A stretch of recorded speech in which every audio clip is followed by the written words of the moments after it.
Hello and welcome to this edition of Fish Stripes Live. This is our first stream post-trade deadline. So a lot of things to talk about from the Marlins, from overall in baseball. We will be previewing the Marlins and Cubs series, which starts tomorrow at Wrigley Field.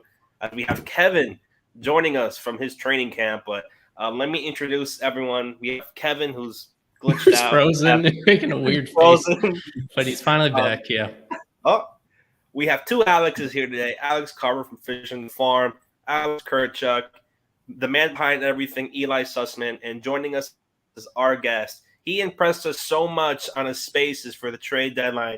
We were like, we have to bring him on. Adam McBonney. Adam, it's great to have you on. Thank you, guys. It's great to be on, and hopefully the first of many that can be on here for it. Yeah, I wouldn't call him a guest, Daniel. He's part of Fish Stripes. So whenever he's available to make it, and as long as we don't have a gajillion people on at the same time, he will be back in the future, I imagine. That's my prediction. Cool.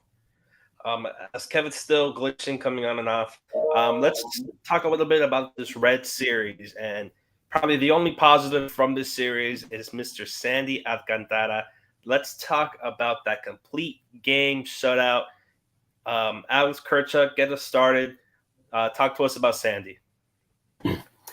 Well, what I loved about Sandy's start was, I'm not going to lie, I don't know if it was a mental thing or a physical thing, but I think we can all agree his first couple starts out of the All-Star break were not very Sandy-ish. They were very average, which for Sandy looks terrible by comparison. So it was great to see him go all 9 innings yesterday, pitch the shutout, especially since that first inning didn't look great. He had, 2 runners on, or was the bases loaded at one point? Bases loaded with 1 out, and he ends up pitching a shutout. That's unheard And I was terrified. I'm like, did he tweak something during the All-Star break? Did he change something mechanically? Like, did he lose momentum by having a little break there? But I was glad to see him pitch like the real Sandy finally. Yeah, Adam, what else did you see from Sandy? Sandy now is probably the favorite more than ever to get the Cy Young. Just talk to us about that game specifically from Miami and maybe what they did as a team as a whole. Yeah, I mean, as we've seen, the offense has been somewhat of a struggle all year, but we've been relying on our pitching, and because we've got potentially the Cy Young favorite in the National League on the bump, and he was able to really ride his elite command all the way through. We saw that last night. He's not much of a strikeout guy. He can turn it on when he needs to. I think he only recorded 3 or 4 last night, but very impressive to see what he's done, and it's just another elite performance. You would like to see more from the offense 1 through 8, but Sandy is one of the guys that can really pick us up, and it's just another stellar performance on his end. Yeah, and we got to talk about another stellar performance that came out, maybe not as big as Sandy's, but big nonetheless, was Luke Williams going 3 for 3 and also having 3 stolen bases. I thought that was a really big game for Luke in getting us hits and stolen bases. Eli, what did you see from Mr. Luke Williams in that game? Because I think we have to give a shout out to him. Yeah, the fact that he, for a lot of the year, actually had been exceeding expectations as a hitter. And he has been coming back down to earth recently, especially since the All-Star break. And this is a game that all of a sudden, when you feel like you know who he is and you're kind of underwhelmed by it, he does something exactly like this. He does something very John Birdie-ish. Nobody would put him on exactly the same level as Birdie, but this is one of those games where he influenced the game exactly like Birdie did for a lot of the early part of the year. So it was impressive by him. You like this new format I'm doing? I'm taking the headlines from the recaps And look, I give credit to the people's names like that and ordering them one at a time. This is a new format for presenting the previous series. I think it could work out as long as people don't use terrible puns. Some of these puns that we use throughout the season are just unacceptable. I'd rather not display them for the public, but this is something new that we're trying. So that was cool from Luke Williams. I want to say again on Sandy, just the influence that one man and one outing can have on like your entire mood and outlook on this team. Like it's a reminder that not only is he the ace of this team, but just how much he can single-handedly sway a game and sway the whole vibe around the organization. And it's almost like when you look at, there are times in the last few days where it's felt like this team is in a crisis situation that there's no way out of, with a combination of injuries and underperforming players at other positions between the veterans and the youngsters.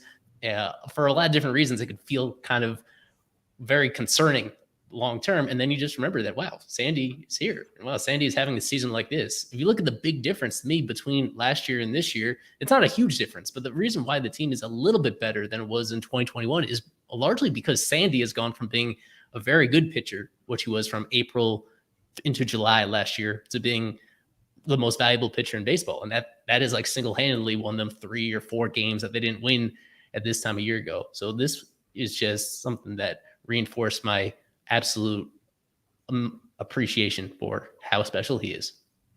Yeah, and we did have another big return in this series. That first one right there, Jesus Luzardo making his first start since May 10th. He finished up 5 innings, 3 hits, 2 earned runs, 5 strikeouts, and I think the best part of it, 0 walks on 81 pitches.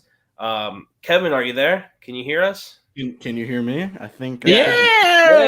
There we go. Talk to us about Luzardo. Return of the baby goat to the stream.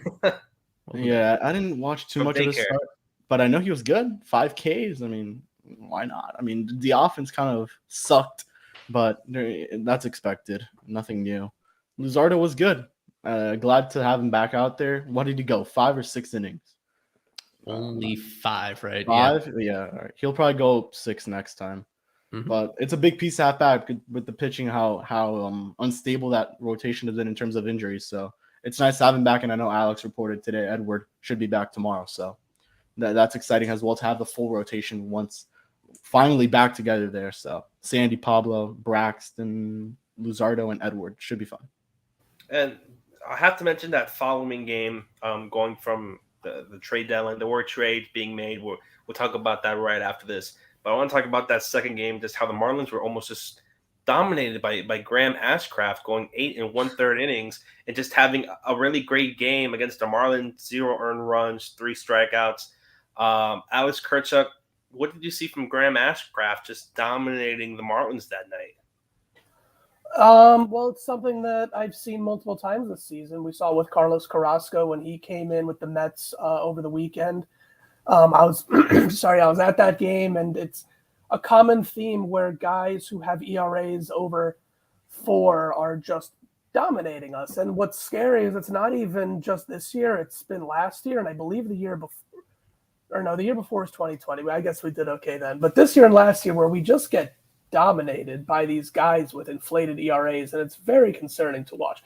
I mean, I guess technically with Luis Castillo gone to the Mariners, I guess he's technically their ace, so I guess it's not that embarrassing. One thing I would just want to point out about this series is just take a look. You could count up the numbers. There were 1, 2, 3, 4, 5. There were 10 total runs scored in the entire series. It's for both teams combined. This is, I think it's on the short list for like one of the worst offensive series played in Major League Baseball this year. This was something special that we got to witness. And the only reason why the Marlins won that second game, they got a solo home run by Aguilar and they got a 2-run double by Cooper. And you could just count on like one hand the number of meaningful hits that happens in this entire series for both teams combined. As depleted as the Marlins are by injury, the Reds more so because of trades. Like every single game this series and the last one in Cincinnati, they would trade another productive player one by one. It was Castillo is gone. Oh no. And now Brandon Drury is gone. And Tommy Pham is gone one at a time.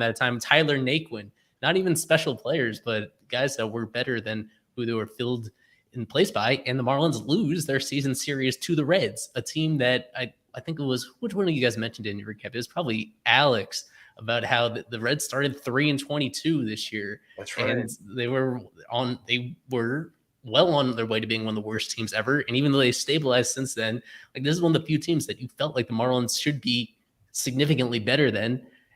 And we played out, and they haven't been. And it just continues a theme. The big theme of this season is that the Marlins dominate the Nationals, and then they get dominated by everybody else. That everybody else is as good or better than them, except for the Nationals, it seems, at least when it comes to head-to-head play.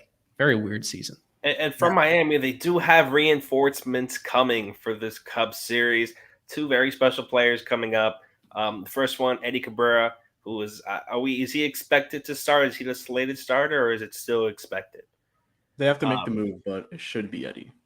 All right. And then also 2 big moves. Number 10 prospect for the Marlins, Payne Burdick, will be coming up. And then you might be wondering what's going to happen also in the outfield. Jesus Sanchez also has been optioned down to AAA. He has not been performing well. I think a sub 200 average in this month, or I should say in the month of July. Alex Carver, Jesus Sanchez going down. What did this mean for the Marlins, and can he fix his swing in Jacksonville?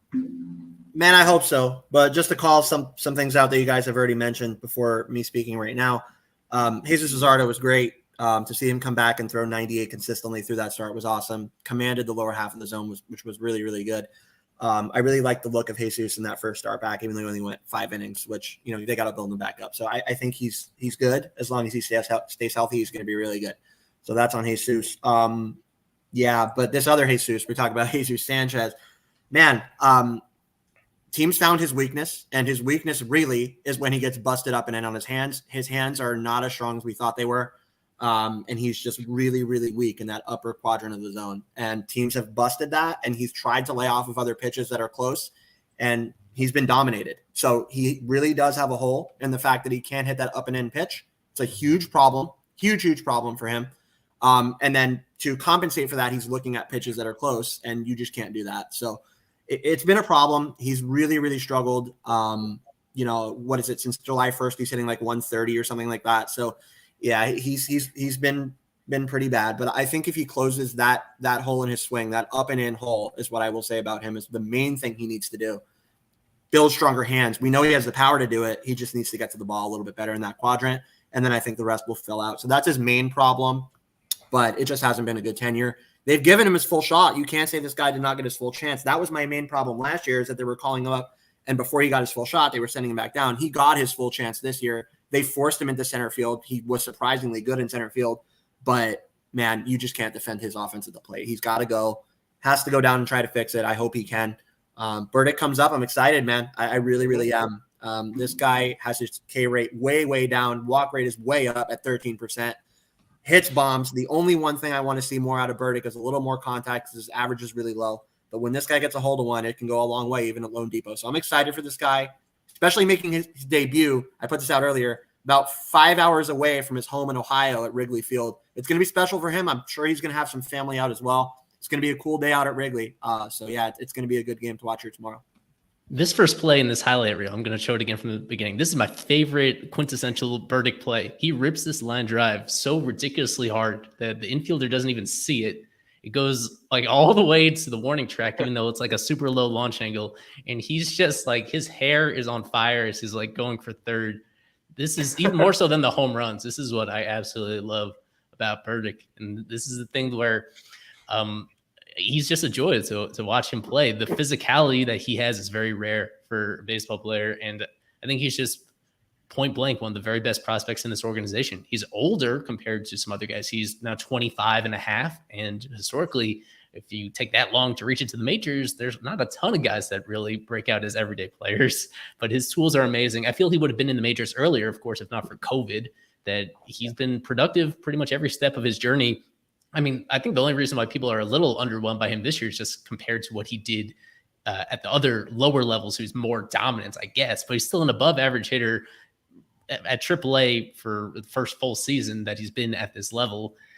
And he's been, I really think he's going to be very good. So I'm pleased to see not only getting the confirmation from Alex that he's coming up and getting confirmation from Craig Mish that he's expected to play just about every day down the stretch, presumably at center field.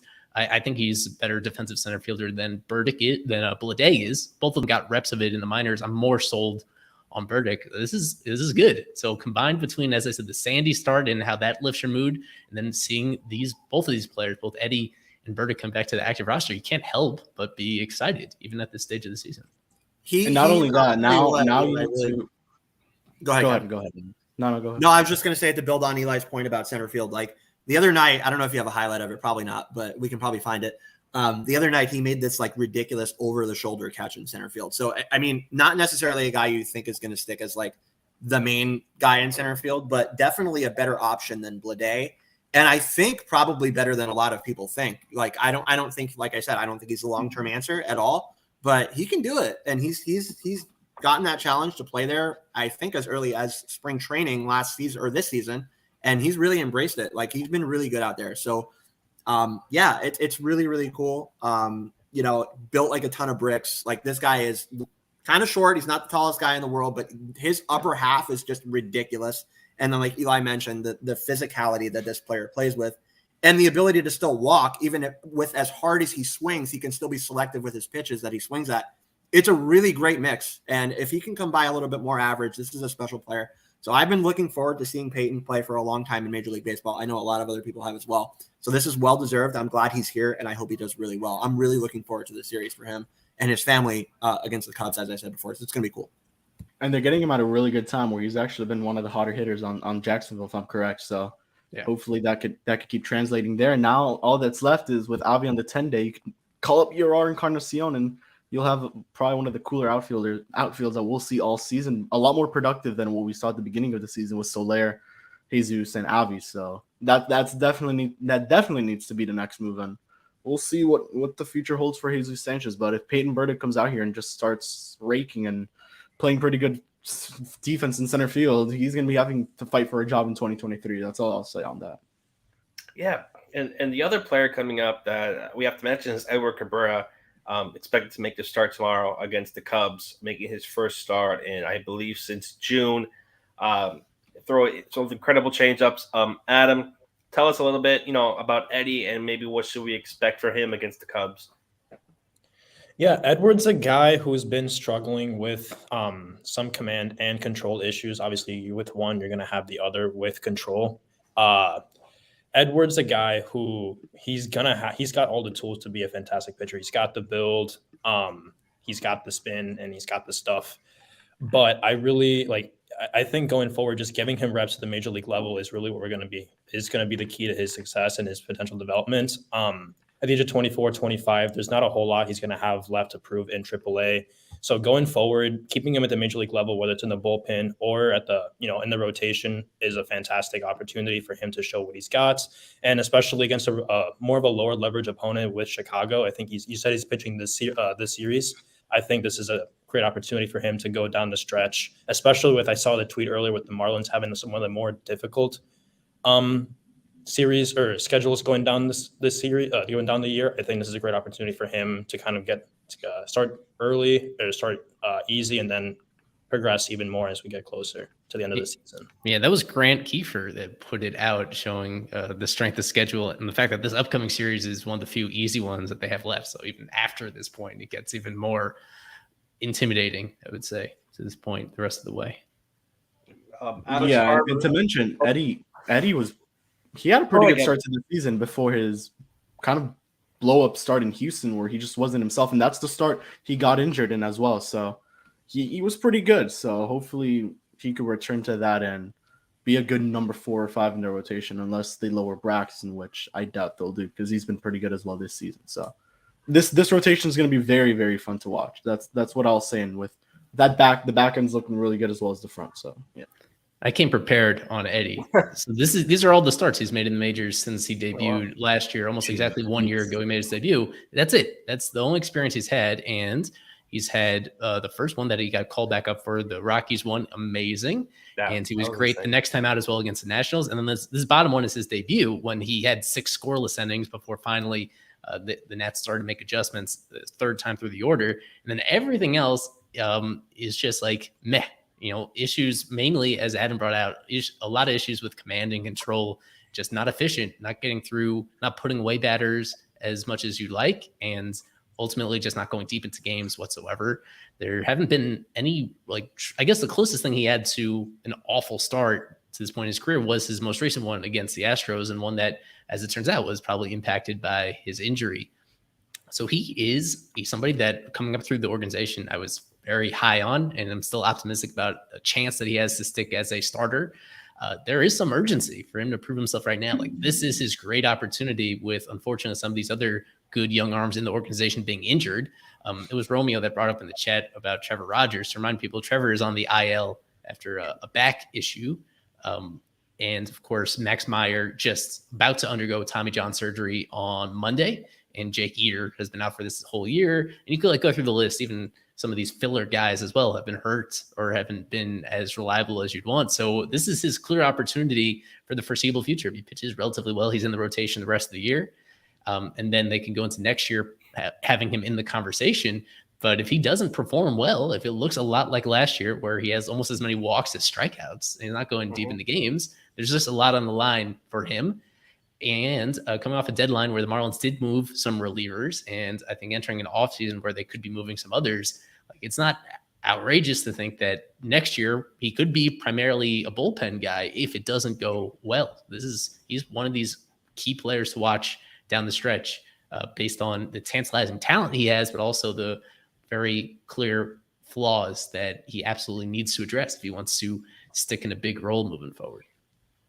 Yeah, and you mentioned something there, the trade deadline. I think now is the perfect time to get into that and talk about the one Marlins move that they did make, the one singular move. It was Anthony Bass, Zach Pop, a player to be named later, for Jordan Groshans, shortstop, third baseman from the Toronto Blue Jays minor league system, top 100 guy overall. He is fourth on the Blue Jays farm system by MLB Pipeline. Alex Carver, as our resident farm system expert, tell us a little bit about Jordan and also what you maybe saw from him from his first game as a jumbo shrimp. Well, he got his first hit on his first pitch that he saw, which was good. That was his only hit of the night. He did walk as well in that game, didn't strike out.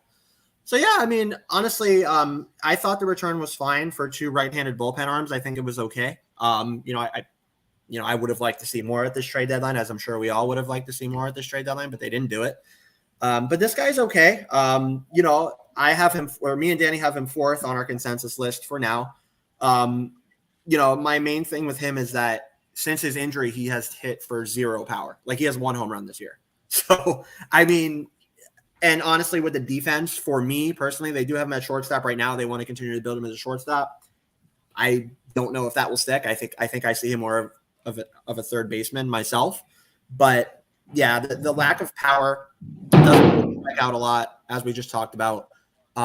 But yeah, when he gets a hold of one, as you see right here, it's good, but it just has been very, very few and far between. I don't know if this is the one from this year. I don't think it is. Well, No, it's not. I cheated. This is last year. Okay, this is last year. Yeah. So since the injury, he's done very little of this. I'll just say that. But yeah, the swing is pretty simple to me. It looks good. But yeah, I think he just needs to show a lot more of that. As he goes along, impacting the baseball is going to be his main thing for me, to see him if he really grows into staying as our fourth ranked prospect in the system. But for now, I think it's good. I think it's decent. The base running as well. Like, he hit a ball hard last night in Jacksonville. I think it was the right fielder ran around the ball, and he was very slow out of the box. Probably could have been a double, and it wound up as a single. So the overall offensive profile for me, it doesn't really speak to an amazing, hugely talented prospect, but for the return that they gave up with Bass and Pop, it's fair. So I think you'll see him probably in the big leagues this year, because he is Rule 5 eligible next year.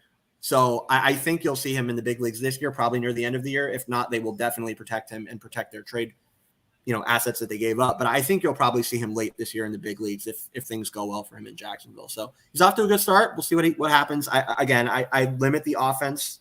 I limit my expectation for him to build very good offense, and then I limit my expectation for him to stick as a shortstop. But for the return that they gave up, it's okay. And that's the need that they had, a young control. That's one of the needs, because Miggy's getting old. I've said this many times. They need a young, controllable shortstop. I guess that's what's going to fill the void at the moment. They could aim a little high, because I guess most of us expect Jose Salas to be the third baseman of the future here. and move to that position. So having Groshans there, pairing him up with Jazz is nice. He gets on base at a very high percentage. I know he walks at an 11.5, I want to say, strikes out under 20%. So definitely someone that the Marlins could rely on there, but the power is limited, as you mentioned, which sucks. But he's only hit 1 homer in 279 plate appearances. So that says a lot. But, it's not one of those trades that we love, but it's not one that we hate either. I think, in my opinion, it's a good trade. They've filled the need, not only for this year, but going forward. So it's good. At the very least, to build off Kevin's point, and I think he makes great points, but at the very least, what is this slugging percentage? Is 293 this year. Jesus. Anyways, but yeah, very limited power, as you can see, but floor, utility type infielder, ceiling, starting third baseman, maybe somewhere in between is where he falls. I'm guessing that's probably where it's going to be. But again, the return that they gave up wasn't huge, so I'm okay with it. Yeah. Adam, tell me a little bit about this trade and maybe, trading away 2 relievers and a player to be named later, and maybe overall if the Marlins only making 1 deal in that trade deadline. Yeah. So just in general with the former question, Alex hit the nail right on the head in terms of talking about he's a good prospect. And at one point, in my opinion, he was a top 100 prospect pre-pandemic, but as of now, because of the lack of power output and production in general, he's no longer. But really, for what Alex said, for the return, for what they gave up, it really wasn't a whole lot. It's not like they traded away Pablo to get Jordan Groshans. That would have had all of us fuming, to give up our biggest trade chip potentially to get someone like them. But it was really just more of like, hey, this reliever isn't, because relievers just normally tend to have a lot of value on their last year of the deadline as we approach the deadline and the last year of their deal, I should say. We can liquidate him and get something. And that was the right move to do. That was the correct move to do. And there's really nothing to lose out of this. As in regards to the general trade deadline, you guys know kind of how I felt. Those of you that have listened to the Marlins spaces and especially Alex Carver's space, I kind of let my 2 cents in terms of how I'm very much pro rebuild and pro process, in the sense that I want to, I want the Marlins to do just as well as we all want to, but that requires putting together a plan and requires doing it correctly. And as much as we want, and as much as we are impatient as Marlins fans, we want to win now. They have to do it correct. And the best franchises, all franchises have to make unpopular decisions with their fan bases. But the best franchises make the correct unpopular decisions, and the ones that do not, make the unpopular ones. So in my opinion, they needed to liquidate more players. Any sort of buy-in or just not doing anything is just kind of teeter-tottering at an 80-win season. And if you're not feeling a team that's aiming to win 95 or more games in a season, or you're not tearing down a team in order to do that, what are you doing? You should be tearing down your team in order to do that, if you're not already doing so. It's like the textbook definition of insanity, which I saw someone who was in here earlier. They wrote about that in their one of their debut articles too. Was they quoted Albert Einstein. I was just like, yeah, I remember learning about that. That was Brent. Yeah, that was Brent. Shout out Brent. Brent. Yeah, but that's my 2 cents. That I'm very much pro trading as much as we could. If it were up to me, I would have said away with Lopez, away with Birdie, away with Cooper, and you guys have been like, oh my goodness, but I have the best. I want the Marlins to win in the long run just as much as you guys, and I laid that out in some of my articles too. Now we have to think of what the team thinks, not what we think. They're going to compete. They're going to compete in 2023. They know that 100%. Kim Ang, as much as how bad she's been this year and past years for the Marlins, or in 2021, that's all she's done. She's going to want to compete, and that's the bottom line. So, although that's a pretty good idea, she's going to compete, and that's what she's going to do.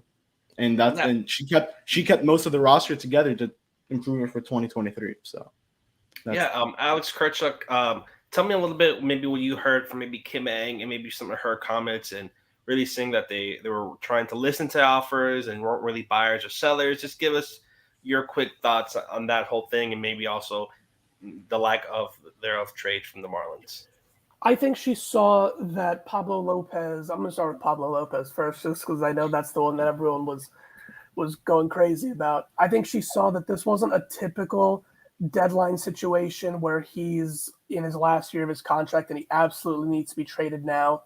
I mean, the season's over anyway. It doesn't matter if he gets traded now or sometime in December, right? I mean, I think they knew that they didn't have to trade him, and so they didn't want to get rid of him unless they got an insanely good offer. And I guess the offers that they got, according to them, weren't good enough. Yeah, the offers are crazy. I'll say that. I told you guys some of them, and one of them is already on Twitter. I'm not going to say it here, but it was crazy what Miami was asking. And I mean, who blames them? Look what Luis Castillo got on 1 year on the last year of his deal, and Pablo has 2 years left. I know it's the Dodgers, and he wouldn't be a top 3, maybe 4 starter. He'd maybe be a 4 or 5 on the Dodgers, but yeah. And I know the Yankees were close with a Glaber deal there, but I don't know. I wouldn't have wanted Glaber in Miami, to be honest, but. Yeah, it was a smart move to keep Pablo. Pablo still has 2 years. They could try to work out some extension. Although Kim said that she hasn't spoken to him as much as I would love to keep Pablo. I think it's not going to happen. Yeah. And I already see Eli's face that he probably thinks they will not keep him. I will not believe that they'll give out a substantial contract to another pitcher until they do it, until they actually do it. I think they're too arrogant about their best practices in developing young pitchers and believe in them. And to this point, for the most part, the results have been encouraging, except for, I mean, the main setback this year has been a lot of those guys getting hurt. So it doesn't do you a whole lot of good to have this pitching pipeline if you can't keep them healthy. If they were able to keep them healthy on a better rate than the average team, then this team would be all set. And I mean, that's a big storyline the rest of this year is if you have the current 5 guys in this rotation in Sandy and Pablo, Braxton Garrett, Jesus Luzardo, Edward Cabrera, and then Trevor Rogers, by the way, the all-star from last year, he resurfacing. If one of those guys falter, if all those guys perform up to their potential down the stretch, then you could get really excited about potentially having this elite rotation in place. But that's been a big storyline this year that I don't feel like has been touched on enough, is just the fact that as much talent as they have, if they can't keep them healthy, what good does it do? I've probably reiterated this a few times, but I wanted to see at the deadline is them just make decisions. I'm not on Adam's train in terms of like a full rebuild, but they're just decisions they need to make at a bunch of different positions, trying to balance the veteran players that they have, even if they're not all pending free agents. There are guys that are going to be free agents next year. There are guys that are at stages of their career where they might not get better than they are right now. They might be declining next year once they are pending free agents. I felt they had to make decisions because at the moment they have a whole lot of players. They have more than 40 players on their 40-man roster because all the guys are hiding on the injured list. And then there's this next wave that we've talked about that of all these guys bursting through from AAA, where in terms of outfielders, they have a lot of outfielders, even if they don't know if any of them are good yet. And they have a lot of pitchers, and they have more first basemen than you really need in an organization. And honestly, considering the most obvious decision to me was in a season like this to get what you can for the relievers that you can. And I felt like they should have been more proactive in trying to deal more than just 2 of these relievers, because those are the guys that the best chance of replacing internally. They didn't make decisions to me that they felt they should have made it. And if they wait till the offseason, the value of a lot of these players might not be what it is right now. They'll be in a position where they're more vulnerable. They don't have leverage because they'll have this overflow of players coming all at the same time. And I think they won't have the same leverage in the offseason that they had right now. And I feel that they missed an opportunity to get some value, to get creative. Even if there wasn't like a very obvious move to me, like anything really in particular, given the situation they were in, knowing for really a few weeks heading into the deadline, they should have been realistic and knowing that they weren't contending this year. It's hard for me to understand how they came away with this and decided to just ride it out with the group that they had, a group that we've seen this year just is not compatible. The pieces just did not fit together the way that they should. So I think they're just, it does confuse me whether they see this team perhaps differently than we do. Who put Daniel like that? Well, it was good timing. It was an accident. I pressed Shift 1 and I guess it put Daniel on it by accident. But before we move to the next topic, Adam, you wanted to mention something regarding Pablo, or go ahead. The floor is yours. Yeah. So, me from like, I was just kind of thinking in general with Lopez. I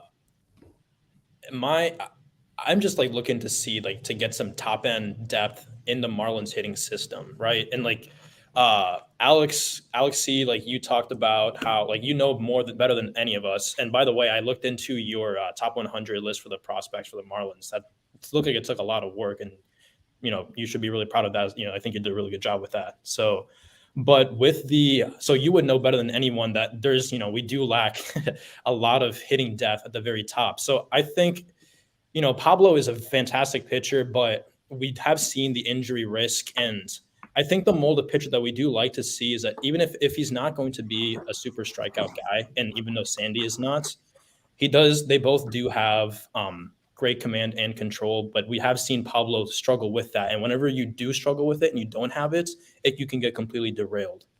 We see guys like Casey Mize have an issue like this where their stuff is great, but when they're not getting guys out because they're not prime strikeout guys, they do tend to get in a little bit of trouble. That's why you like to fall back on those heavy strikeout guys.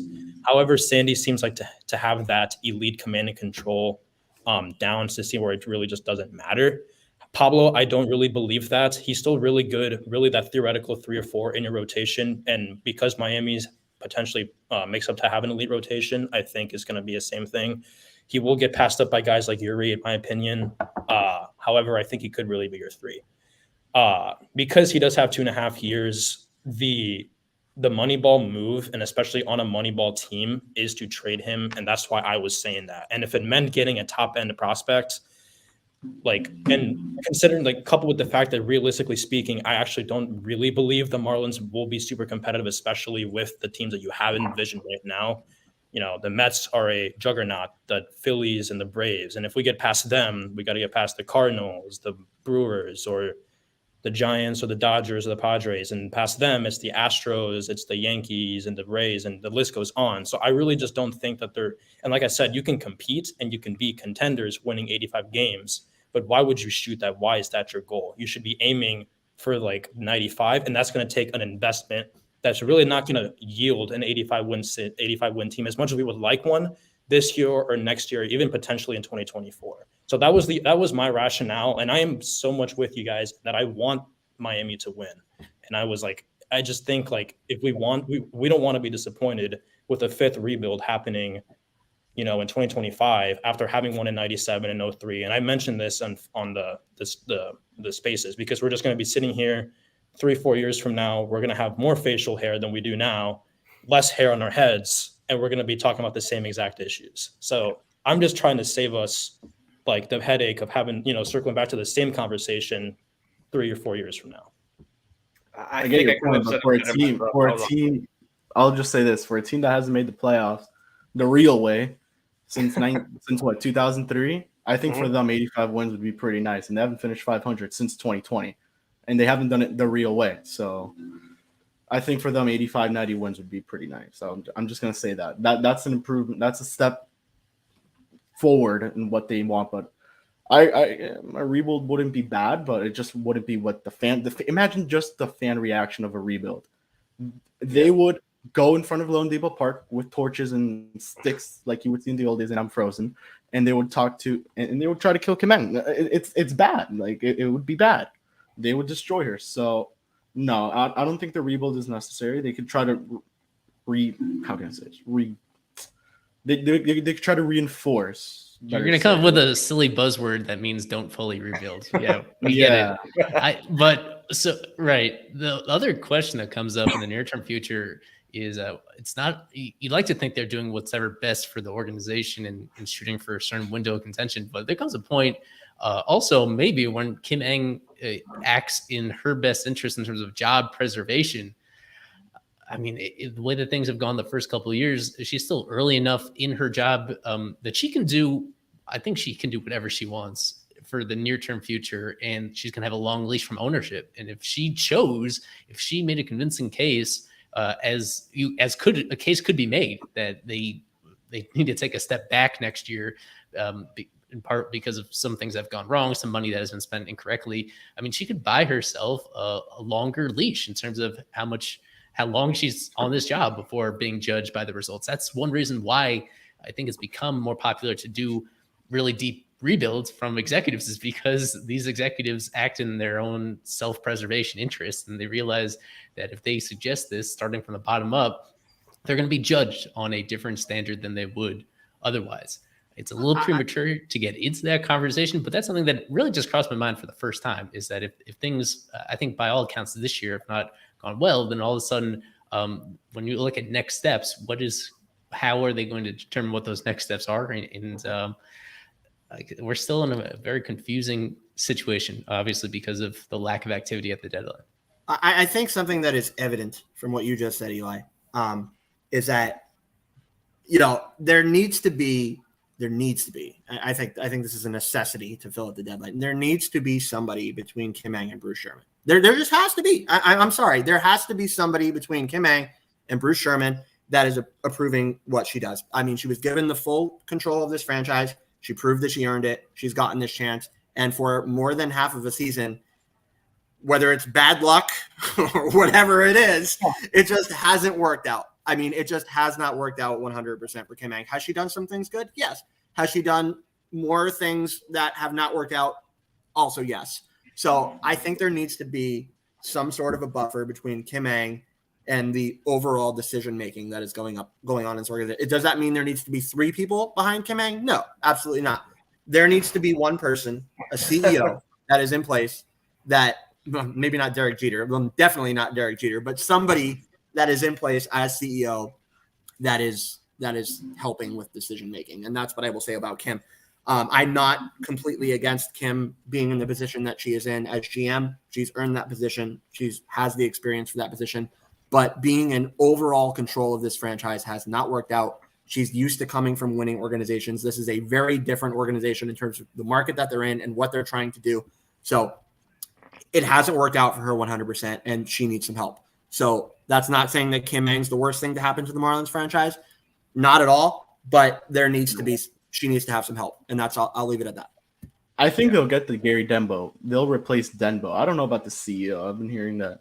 I don't think the person, you guys know who he is, Mish. I think he's said this, but he doesn't expect them to replace the CEO role, but they do. He does expect to see Denbo's role get someone new there. So maybe they give that person a little bit more power than Kim or something like, because I know Denbo was a big piece of what Miami wanted to do in terms of the farm system and had a big say until I think Kim came in and Mish explained how Denbo really would say that in the past 6 months, he really didn't have an impact on decisions, and it was Kim running the show, and that's how it's expected to go. So, yeah. As much as some of us want her gone, it'll be Kim running the show, and we have to accept it if we like it or not.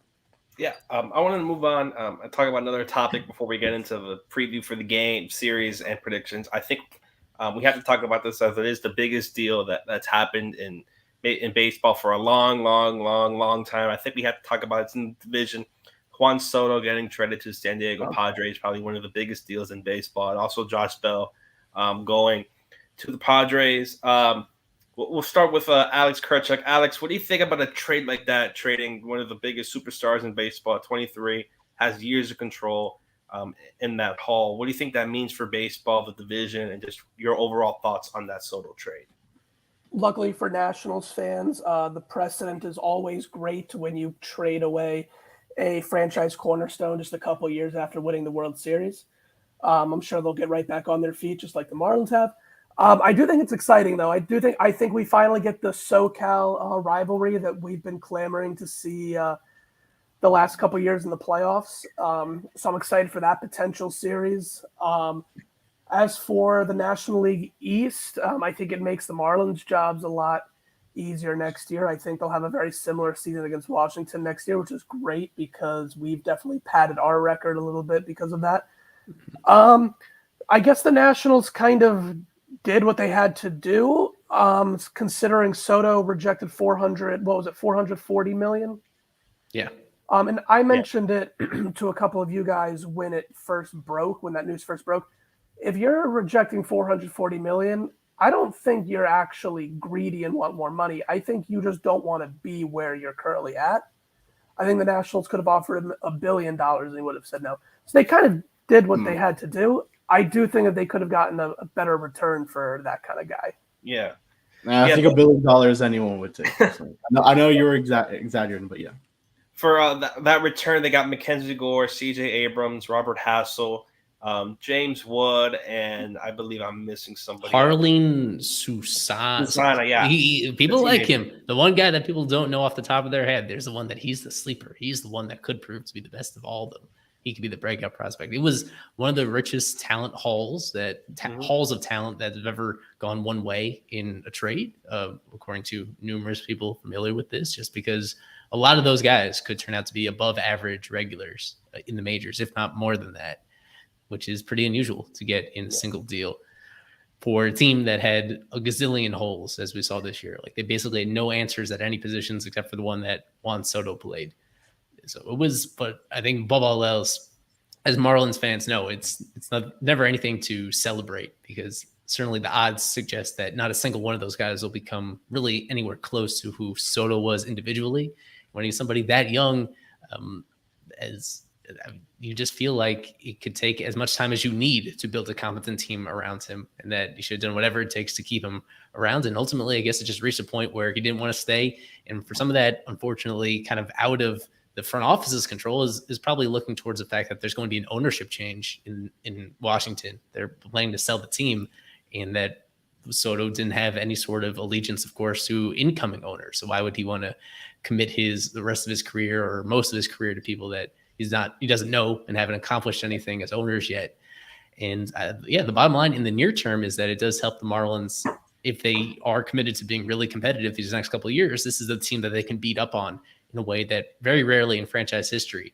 That's something I've tried to iron home, is that they have not had many of these lopsided season series in their whole history. There have not been many years like this where there's one team in the division that is very clearly inferior to them. And they have that luxury, I guess, in the near term future. Yeah. Just something to call out on the San Diego Padres. Those of you who know me know that I lived in San Diego for quite a long time. I actually spent most of my childhood in San Diego. And they made the World Series in '98 with Caminetti and Tony Gwynn and Andy Ashby and guys like that. And then they just became like this middling franchise after that World Series. They just became like this middling team, not unlike the Marlins, like this year's Marlins, like if you want to get down to it. And then AJ Preller comes in 2014, and this guy is pushing. Like, he wants to win every single year. So, and that's like breath of fresh air to me for a team that is that middling team. They don't have like the biggest payroll in the world, but I'm guessing now they probably may be committing more money and will commit more money because they have Juan Soto. They also traded for Josh Hader, and they're also getting Josh Bell. They're making they just go for it. They go for it, and they've gone for it like the last 3 years. They've just gone for it. And this year they didn't have Tatis. You know, he's coming back soon, or maybe he's already come back. I don't know. They need somebody to push him over the hill, and now they get Josh Bell and Juan Soto, who's one of the best players in baseball. So, and they're getting Tatis back, as I just mentioned. So, man, it's just a team that goes for it. They don't take losing lightly, and they don't want to lose anymore. And they want to do something special in San Diego. And that's something that can't be understated, is that it's a GM and an organization that is just flipped on its head. They've gone from that team that is sick of being that middling team to a team that's just saying, hey, we're going to push the shit out of it until we get it. And this year they may very well get it. So that's really refreshing for a team like that. And I hope the Marlins get there one day. Adam, talk to me a little bit about this trade, your thoughts on it. It is one of those once-in-a-generation type trades, especially with a player like that. Also, Josh Bell going. They also traded for Hader and Brandon Drury, just making deal after deal. What are your thoughts on that overall trade, maybe what it means for baseball? Yeah, so I guess just starting out with the Padres, we know AJ Preller to be a very aggressive general manager. And the Padres just in general, this isn't the first time they've done all in. Remember the whole Justin Upton and Craig Kimbrell offseason. I'm not sure if Preller was the guy at the helm for that, but it was the Padres nonetheless. Really, I guess just starting from the bottom up, Soto is if Soto's going to reject with Scott Boras as his agent, if he's rejecting every single offer, then it's pretty simple to understand that he ain't accepting anything until he's going the open market. It's pretty simple that, if he's rejecting the most guaranteed money in Major League Baseball history, like, not that every contract is fully guaranteed when you're at the Major League level, there's not a single amount of money he would accept unless you were to say like $650 or something, something ridiculous. But you don't really do that. And to me, like, the front office and Mike Rizzo made the right decision. They were really handcuffed, and there's not really a whole lot you can compete for. I mean, especially with the Nationals really being the worst team in the division and arguably one of the worst in baseball. They had to do this. It was the right move, and it's unfortunate for Nationals fans. It's good for the Marlins. Obviously, just we don't have to, it's a sigh of relief, and it's only going to make Sandy look even better. It's good for the division. Just arguably the best contact hitter in all of baseball is out of the division. But it's really, really, really bad for baseball. This trade reeks of Giancarlo Stanton of 5 years ago. And yeah, Alex is like, yeah. And it's similar yet different in the sense that ownership in the Stanton situation had already signed the player to an exorbitantly unnecessary contract. And when it came time to sell the team, they were like, crap, we already have him on the books. We got to sell him. And that's why we got nothing for him. A lot of fans really don't understand that. They think like, they tore the team down, but they don't really understand that Sherman came to front office and said, we got to slash payroll. And I remember Dan Le Batard, and you guys remember probably seeing that really going off on his show. And it was awesome. Loved hearing that. And it's a bad situation because you do not want to see the star player leave the team for bureaucratic or for baseball business reasons. Especially when I've mentioned before that it's an objective fact that any front office can afford, and not any front office, but every Major League Baseball team and ownership group can afford to field a team if they really wanted to. And then when they don't, it's a choice because they run businesses, different businesses and different owners. This is just like one of their major businesses for Bruce Sherman. I'm sure this is one of his many ventures. So he's not going to devote all of his time and attention to that. He's just going to do some of it. And for other owners, it's their baby because it's their family business and it runs through like the Packers or the Lions, franchises like that. For here, it's a pure business, and Miami has never really been a baseball town, doesn't have the tradition. So that's the kind of like situation that happens. But it's really bad for baseball in general, in my opinion. But such is life, such is the market as it pertains to the sports. San Diego acquires a great talent, and they're probably poised, especially with Tatis, to come back to really make some noise in the West. But it's really bad for baseball. Well, it should be noted that we're just moments away from the Padres losing today, and that'll make them 1-1 since Soto arrived on the roster, only playing at a 500 level despite their big investment in Soto. I wanted to talk kind of about the Nationals, what they received. They received a haul, like a haul, and they could have even gotten more because you added Josh Bell in there, but you got one of the bigger known guys that pitched for the Padres. I'm pretty sure Mackenzie Gore was part of that deal. So now you pair him up with Luke Voit. Come on. Luke Voit was a big deal. Yeah, my bad. Oh my God, what's this guy? Josiah Gray. Like you pair him up with Josiah Gray. Special.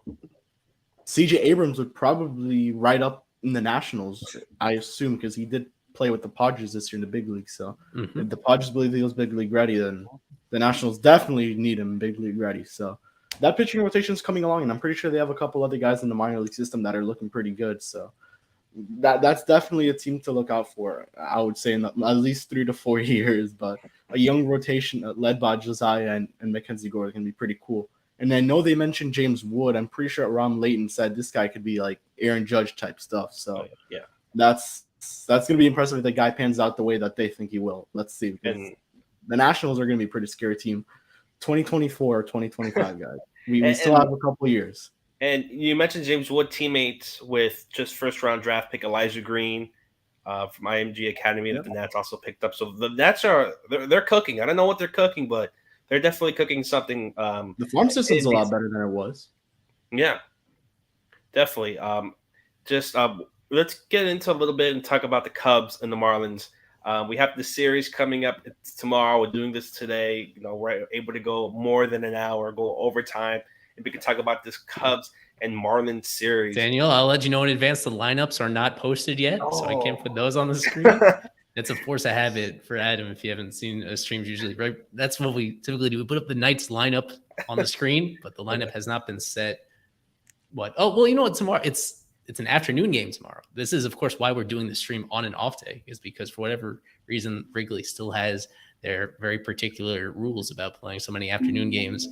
And Well, let me just ask you a question. 2:20 Eastern time first pitch tomorrow for anybody that wasn't aware. Let me just ask you a question. If and this is still if because we don't know yet, but we expect it. If Edward starts, can we expect Nick Fortes to be catching? Yes, it should be. It better be. I would think so. I need to double check this. It really blew me away, like how many games Stallings has started behind the plate, like even since the All-Star break. He's been playing more for whatever reason. I mean, he's been hitting better, but it's really been remarkable how loyal they are to him in big roles. So I don't want to promise anything, but I would be optimistic that Fortes starts tomorrow.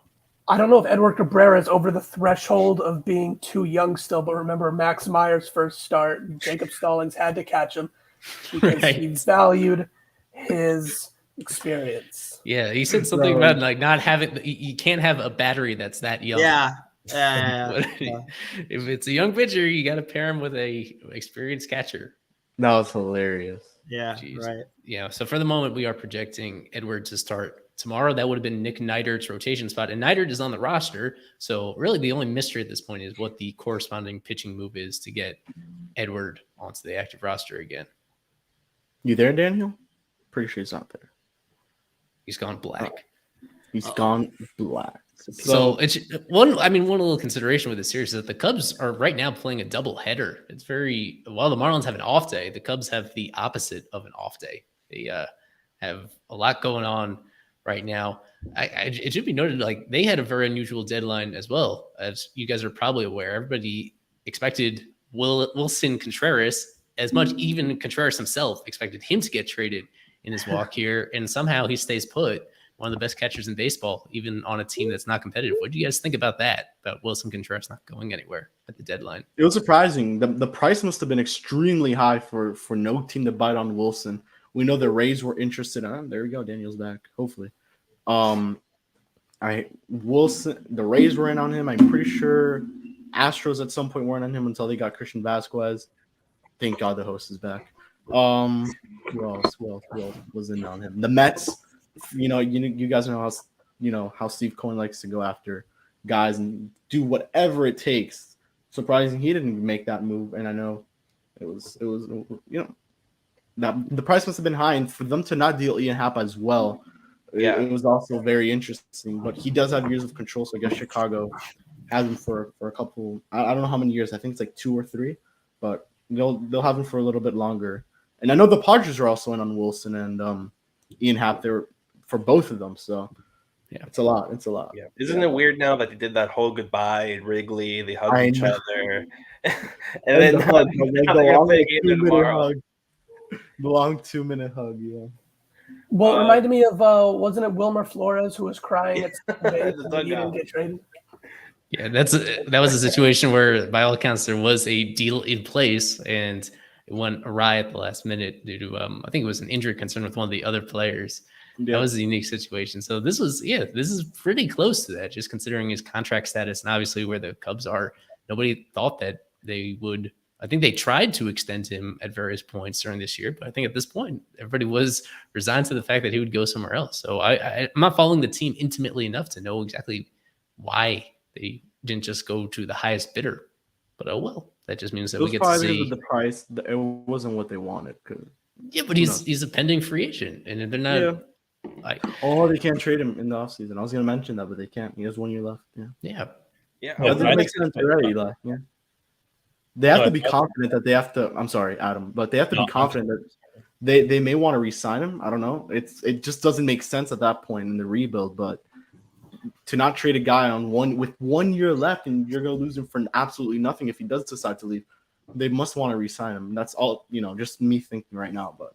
I hope he goes to a winning team because I would like him to win another ring. Yeah, and I think there's really this boils down to one of two things that I think Kevin really just nailed one of them, that they might look to re-sign him as a potential franchise cornerstone for the next rebuild.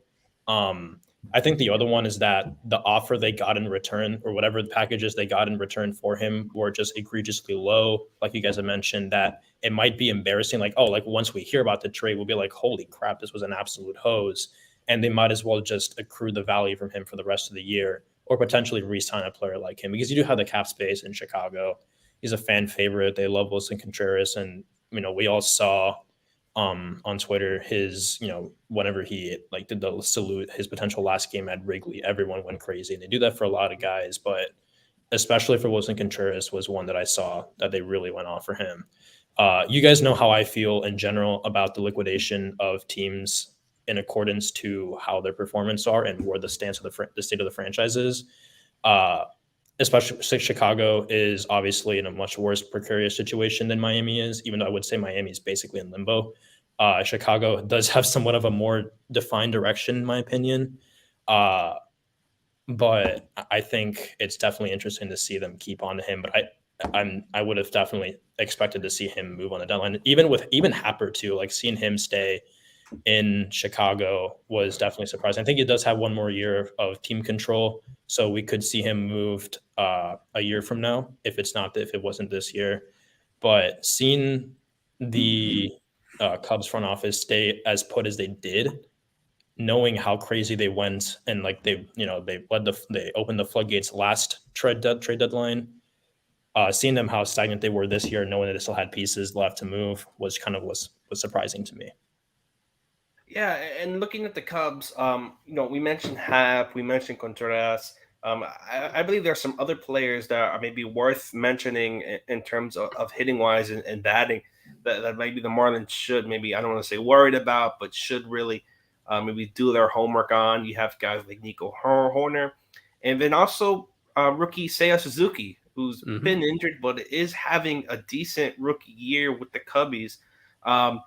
Besides the two main people that we mentioned, are there any other guys when you're looking at, I don't want to say lineup, but you're looking at this roster that maybe could scare the Marlins a bit? Well, the Stroman pitch? No, he just pitched today, I believe. Okay. So definitely not in this series. They have their leadoff hitter, Rafael Ortega. I don't know if you guys remember, he was a Marlin in 2018, I want to say. He came up like from AAA in the middle of the year, and he did pretty well, but nobody believed in him because he had already been a journeyman minor leaguer. And with the Cubs, emerged last year as being one of their better hitters on a depleted team, and he continues to be like pretty much an everyday player for them. He's pesky. He doesn't hit for much power, but he's pesky, and he's been certainly more than anybody could have envisioned just a few years ago with them. I like Patrick Wisdom a lot. I know he's a frustrating player, but I put together like a mock trade for him coming to the Marlins. I thought there was a way to make that work. You'd have to give up probably at least one significant prospect because he is under control for a while, but he has really awesome power. He's more plate discipline than people give him credit for. And he's playable at third base and even first base if you need him. So he's a fun player that so far in his big career has just hit home runs at an amazing rate, even if he's not a well-rounded guy. He could hit home runs. And one of the big storylines whenever you play the Cubs at Wrigley is whether the wind is blowing in or blowing out.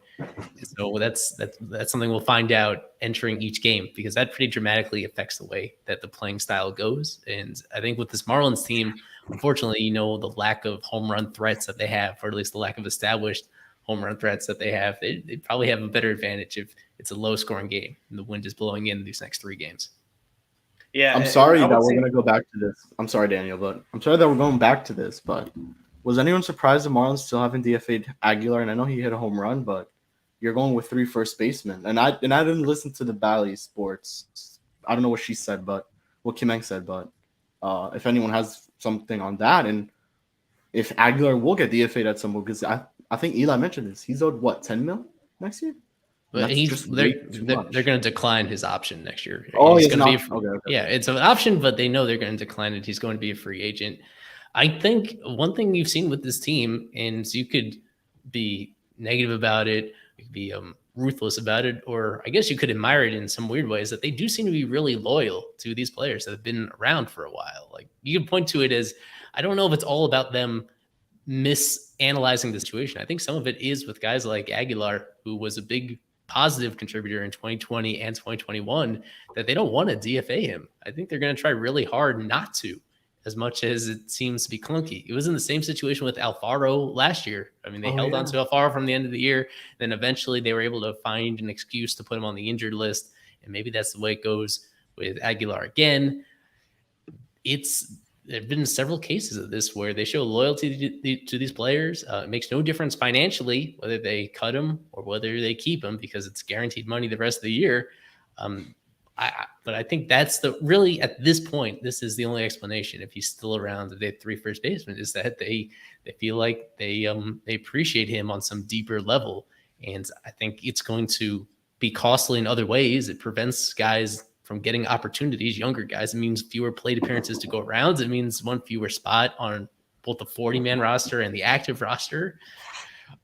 And it's really hard to understand anything beyond that. It seems like they just are uncomfortable cutting a player like that at this stage of the year. You look around the league, other teams are fine with it. The Red Sox just cut Jackie Bradley Jr., and they have a long positive history with Jackie Bradley Jr., and we saw with at least a couple other Didi Gregorius, also the same day on the Phillies as well. Now that's a team that pretty desperately is trying to win this year, and every game is precious. Other teams are willing to do it earlier than the Marlins seem to be. Yeah, maybe they put Aggie in right field like they did with Alfaro. Maybe that'll work. Yeah. I think now is the perfect time for predictions. Our favorite time of the series of the stream prediction time. We are going a little bit over an hour, but there is no game, so take your time with predictions. You could take of them, really talk about it. Kevin, really. Before we go to our guys, we need to start with our super followers. Yes, how can I forget? I didn't have time to put the screenshots together for them, but I was concerned because I put out it as a super follower only tweet for people to submit their predictions and started blowing up with notifications. So I worried that I posted it publicly for everybody to comment on. But it turns out that we just had a lot of new super followers that just jumped in the past few days. So we appreciate you guys. I think Romeo Rodriguez, I know he's watching. He was one of the first ones, but he has a lot of company now on the prediction train, on the super follower train, I should say. So people can just go to our Twitter account from their phones on the mobile app, and it's just one press of a button to become paid subscribers to us over there. And you get perks like being involved in prediction time. So I'm going to start with them. And we have Romeo, as always, saying the Marlins are going to win 2 out of 3 with his series MVP, Garrett Cooper. We have Gerard Encarnacion Stan, that's his username, saying the Cubs are going to sweep. We usually don't get many of these. The other team is going to sweep with Ian Happ as his MVP. We have Totally Not Willie saying that the Marlins will win 2 out of 3 with Aggie as his MVP. And then we have Gabriel Revilla with the Marlins winning just 1 of 3 and Nico Horner as his MVP. All right. Well, thank you to all of you for super following. It's the best money you're going to spend on Twitter easily. We hope to do a lot of giveaways, stuff with Jeopardy, but you can follow us there. Super follow, we all appreciate it. We love your support. Kevin, talk to me about your prediction this series. What do you think, and who is your MVP? So Edward tomorrow, who pitches games 2 and 3? I think it's scrolling across the bottom of the screen. Right there, Oh, it is? Oh, shoot. All right, there it is. Just be patient. Luzardo. I got to be patient. All right. So, Steele. I was about to say. Pablo. Okay. And then the last one, who is it? It's Luzardo. Luzardo? Okay. So Marlins will sweep. And the last time this player was in Wrigley, he had a nice homer and he had a pretty good series. So I'm going to go Lewin Diaz as my series MVP. Wow. I think this will be his series. He had a good series in Chicago in 2021, if you guys remember. That's when Sanchez hit his first career homer, and I'm pretty sure Lewin, I think, hit 2 homers in that series. So let's hope he could repeat that performance once again, and that's my series MVP. All right. Adam, talk to us about your prediction. Could be how many games Marlins win, and MVP can be from either team, pitcher, hitter. What you got? Reliever. Oh, we need to unmute. You muted. You're good. My bad. No, I was Welcome doing back. research on who are the highest. So I have a systematic way of going about this. So give me a minute. Let me look here. So we've got, I'm going to say just the Marlins are going to win 2 games in this series. Just, and I think just out of natural, they're going to lose 1. I believe our MVP is going to be, let's see, who could we go with? He's doing research for this. First one I've ever seen do research.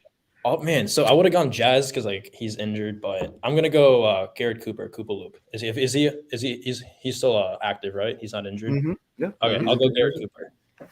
Um, What was the last I- one you said, or was it just those two things? oh no, just your MVP and series prediction. You got it. All right. I want to ask what went into that MVP pick because you did research. Yeah. So, well, I saw that you guys had a leaderboard, so you guys are doing it throughout the season. So I'm just gonna say, okay, the guy who is most likely to be the best hitter on the team is going to be your MVP. But if it's Jazz Chisholm, he's not playing. The next one I saw by War Leader is John Birdie, not John Birdie. Miguel Rojas, not Miguel Rojas. Joey Wendell, not Joey Wendell. Anthony Bass, RIP. Nick Fortes, potentially. Garrett Cooper was my next one because I think he's like the most mature hitter. All right. Yeah, that's the safest one. Exactly. I respect that. Eli, do you have the same type of research Adam had into your own prediction? No, I have. Let me try to remember who I picked. I do have the Marlins sweeping the series, and I rarely do that, but I think things are lining up pretty well for them on the pitching side. And I'm always enthusiastic when they call up more new guys who I feel are deserving. I'm probably higher on Peyton Burdick than a lot of other people, but I think he can help them win games pretty much immediately on this team, especially compared to Jesus Sanchez and how he'd been struggling. Who did I pick as the MVP? I'm going to see if I can double check because I could come up with it off the top of my head, but I want to go with whatever gut feel I had just a few hours ago early in the day. As I scroll down here, it was not Cooper. It was JJ Bleday. There we go. JJ Bleday is going to be my MVP. Now that he is, I liked the quality of his plate appearances in the previous game, and I think he's been better than the numbers show, and that's going to start translating in this series. All right, let's go with the Alex's. Alex Carver, talk to us your prediction. You could probably figure where I'm going to go, but I'm going to go Marlins 2 out of 3, and I'm going with Peyton Burdick. Playing in front of his family and friends, major league debut. I think he probably will start all 3 games. I think this guy's good. I'm probably even higher on him than Eli is. This guy is ready. He's ready to be here. He's, as I said before, a ton of bricks build, huge upper body. He's going to help this team win games, and I'm really, really excited that this player is here. So I'm going to go Peyton Burdick, but I'm going to give you, even though this isn't going to be, maybe I'll get half credit if this guy does good for the other side. Somebody to keep an eye on the Cubs is Frank Schwindel, who in a very small sample of 13 at-bats is 5 for 13 against the Marlins with 2 home runs. So if you're going to pick somebody from the Cubs, look at Frank Schwindel. But I'm going Marlins 2 out of 3, and I'm going Peyton Burdick. I think it's going to be really good. Yeah, Frank was ridiculous last year for the Cubs. He was their best player the second half of the season. And then this year got off to a bad start, and he hasn't really fully recovered. It hasn't been quite what he was a year ago. But I know he's another guy that he's represented by Tom Kohler, I think. I think Tom Kohler is his agent, former Marlin. So that's a big reason why he got on my radar in the first place. Tom better be in attendance with Oakert and him. He better be there. Right. Yeah. Anyway. Alex Kerchuk, what is your prediction for the series? I have the Marlins winning 1 of 3. I do find it interesting that the Cubs' ERA is one of the worst in the league, so I think that'll at least be a little interesting. It'll make it a little bit easier for Burdick to acclimate himself to the majors with a soft pitching staff like that. I still think Marlins only take 1 of 3. I think the MVP is going to be Pablo Lopez. I think he's got the weight off his back of possibly getting traded. He might still get traded in the offseason, but at least for the next 2 months, he's a Miami Marlin. And I think he comes out and shoves. And in fact, I'm going to say 7 innings, 1 run. I know it won't get me any extra points, but I just want to put it out there. Yeah. Wait, and did you have Marlins winning 2 or losing 2? Losing 2. That's what I thought. Okay. All right. We have our still negative going man. with the Marlins MVP, even if they're going to lose. Interesting. Let me give you guys predictions for some of our coworkers who aren't on stream. We have Noah, Marlins 2 out of 3. Garrett Cooper, MVP, and Grant, he's going the opposite. Cubs 2 out of 3 with Ian Happ as MVP. I have one as well from Brent. Brent has the Marlins winning 2 out of 3 and JJ Bleday as his MVP. Okay. I think for my prediction, I'm seeing way too much positivity. I'm just going to do it because I think that just to put it out there as the opposite, I think the Cubs take 2 out of 3. Wrigley Field, it's going to be difficult. Marlins are putting really great pitchers, so it's going to have some type of debacle if the Cubs win 2 out of 3. So I'm just going to go Marlins win 1 out of 2, and my MVP from the Cubs, let's go Wilson Contreras. Wilson Contreras coming out of the post deadline. I think he just wants to mash, see if he does it against the Marlins. I hope I'm wrong. I hope the Marlins sweep, but for mine, I'm going Marlins 1 out of 2. 1 out of 3. Is it picture time? Before we head out? That's about it. We do have Marlins Jeopardy coming back on Monday at 7 p.m. with at least one first-time contestant, maybe 2. There's a second one that came into my mind, sort of celebrity of sorts that I need to confirm with him that he's available. But that will be a good show. I need to still come up with all the questions for that. But that's coming back. So the next regular live stream, I guess, would be the series after that on Tuesday as well. But yeah, aside from that, things are just chugging along here with our coverage. Perfect. So for that does it for this stream. I'm Daniel, for Kevin, for Alex Carver, Alex Kirchuk, Eli, for Adam. This is Fish Stripes Live, and always go fish. Yeah, the last thing I wanted to say, updated intro coming on the next show as well. Long overdue that we need to. I'll take Charles LeBlanc. All right, go fish, guys.